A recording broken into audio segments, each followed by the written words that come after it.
Starting off with a game recap, just always disappointed. When you lose, you got to give Alabama some credit. They're the #1 team in the country for a reason. A lot of things we got to get fixed. Third down showed up again.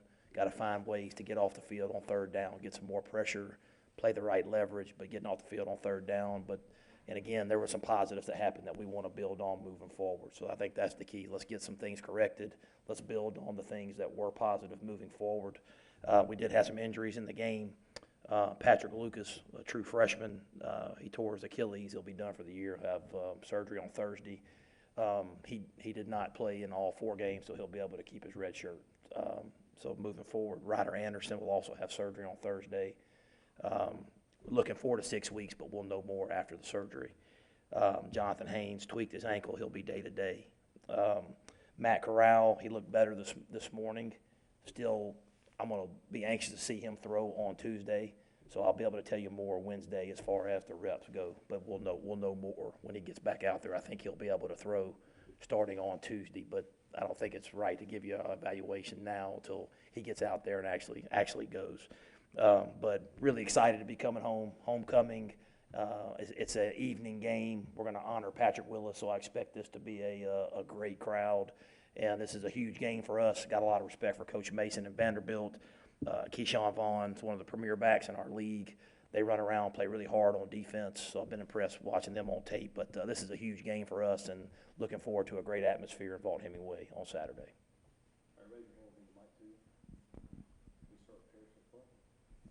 Matt, you mentioned Patrick Willis. Is there anything in the works to honor Jevon Snead? Yeah, I mean, they had the funeral yesterday, and Keith went over there, and but just it's anytime that you have a player that put on the uniform that you did, and something like that happens. So I think we'll do something. There'll be something in the works to honor him. Yeah. Scotty Phillips' rushing numbers have been down a little bit the last 2 games. What do you see going on there? You know what? I think it's just more of a running back by committee, getting Jerry involved. You saw they all had that 10 to 12 carry number, and they're all staying fresh, and they're all being effective. So I think it's less about something that Scotty's doing wrong and more about us just getting more people involved and staying fresh. Matt, you continue to do well against the run. When do you get to a point, though, where you say maybe we need one less in the box or I mean, because this coverage thing is really killing you right now. Yeah, so, and again, sometimes it's not always about having one less in the box. It's about playing proper technique, because some of those we are playing coverage and you miss a tackle. So, it's different things on different plays. And then, some of the time you do play coverage and you don't get there, and, he's sitting back there holding the ball, so you feel like you got to get some pressure so they don't have to cover as long. So it's a different combination, but the whole key is us cleaning up the little details, because we can be better. There's some things that we can fix. Some of the one-on-ones that happen, you can't fix those, but there is some things that we can fix, and that's what you have to do moving forward. Matt, if Matt is healthy and able to go, do you have an idea of how you might use Plumlee? Did he show enough with his feet? Yeah, absolutely. I think he definitely did enough. You're going to see him no matter what happens. But again, you got to see Matt go out there and do it before you start making decisions. You talked a little bit at the beginning about wanting to get better at fixing on third downs, getting off the field. What are some of the fixes that you think are doable this week? I just going out there and executing. 2 of their touchdowns came on third downs, and if you can get off the field there, you go to halftime, and you make it a 4-quarter game, and it just kind of snowballed on us there at the end of the second quarter. But finding a way to get the pressure. I think we came clean one time free, and we didn't make the sack. And then there's one time we were there and we didn't make the tackle. It's just those little things and making the plays when we're there. A lot of the times we are there, we just got to make the play. But there's some things that we can do better. Just the attention to detail. But again, third down has showed up 2 games in a row now, so I think that's important to get fixed. Do you grade what you saw from John Rice kind of on a bit of a sliding scale, because first start at Alabama, those conditions? Yeah, that's obviously a tough thing to do, is get your first start in Tuscaloosa. I was very, very proud about it. Wasn't even an issue with the pre-snap and communication, all the stuff that you think with a freshman quarterback. None of that stuff was an issue. The moment didn't look too big for him. So I was excited about all that moving forward. We were able to run the ball effectively. And that's a good thing. I don't know if we've rushed for that many yards against them in a long time. So I was pleased with a lot of the things he did. Matt, the kicking game, which equated into just great field position for Alabama in the Yeah. second quarter, really how things got out of hand. I mean, talk a little bit about that and what you got to do to clean it up. Yeah, there was the punt. Our punt team in particular didn't play very well. Waddle was a great returner, so the plan was to kick it out of bounds or kick it very close to the sideline. And one of them, we kicked it in the middle of the field, and that's what he does. So we just, again, we got to execute better in that if we want to win close games. That's a huge deal. The block, we just gave up penetration in the shield, and the shield got knocked back into the punt. So you got to take them on and not get knocked back.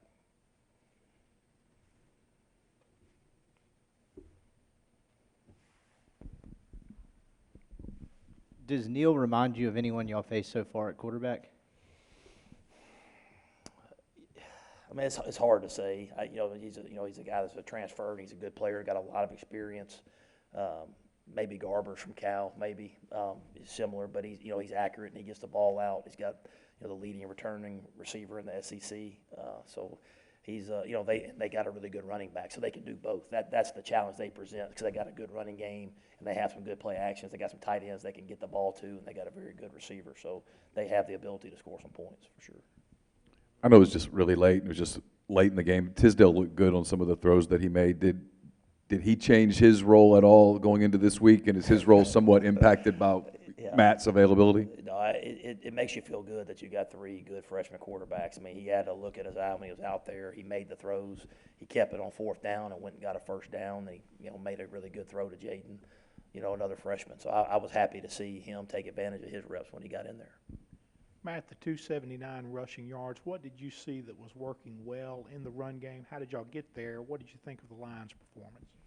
No, I thought they played. I mean, just when you watch it, again, there's always things that you can clean up. But I just thought, having some, we had two backs in there with a tight end and the ability for the quarterback to run the ball. And, we talked about even from the beginning of the season having to defend all 11 guys. And that's what you saw. When you have to defend all 11, it gets a little bit harder to defend the run or the tight end or the outside receivers, and they get the safeties in the box. So I think that you truly saw maybe them having to defend all 11 guys.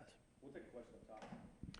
Coach Luke, Joe Cook from WAPT down in Jackson. Can you just talk about the impact Jerrion Ealy has had and just what you've seen from him in these first few weeks? Is he ahead of schedule, or you've been just surprised, or this is what you guys expected? No, it's what you expect, but you don't ever know until they get out there and go do it on these big stages. And you saw him, he caught a little naked route and made a guy miss and get into the end zone, and a couple times he broke free against really good defenses. So the more and more he does that, the more you realize he is special, and will continue to get better and better. But he's definitely making an impact in the game, and people are having to account for him.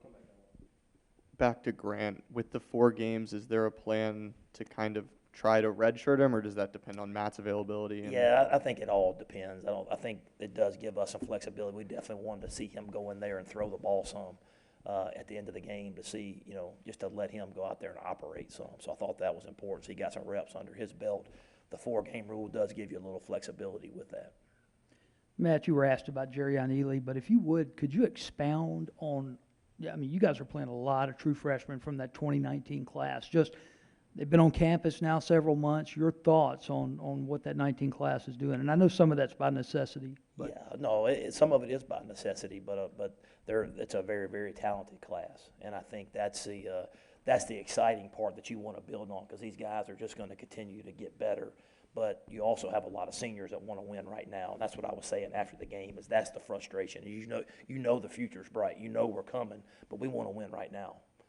These guys have been through a bunch, and we want to give the fan base something to be excited about and go win right now. That's why this is a huge game on Saturday. And I think that's the fun part about being in the Southeastern Conference is each week there's a new challenge. You got to try to find a way to put these young guys in position to go win football games. Matt, Patrick Lucas specifically looked like his playing time had continually increased. Yeah. What had he done to put himself in that position? He's a big, physical, athletic guy, and playing in that 3-4 scheme, he was a good fit for it. His effort was really good, and, you know, he got in. He didn't play against Memphis, but played some against Arkansas, and really just kept improving. And he was another one of those young guys that has a bright future. It's just disappointing that it happened because he was really starting to come on. But you know, if there is a positive, you know, he had some learning and some experience under his belt. We'll get him fixed, and they'll have 4 years left. Matt, you mentioned Ryder Anderson. What was his injury?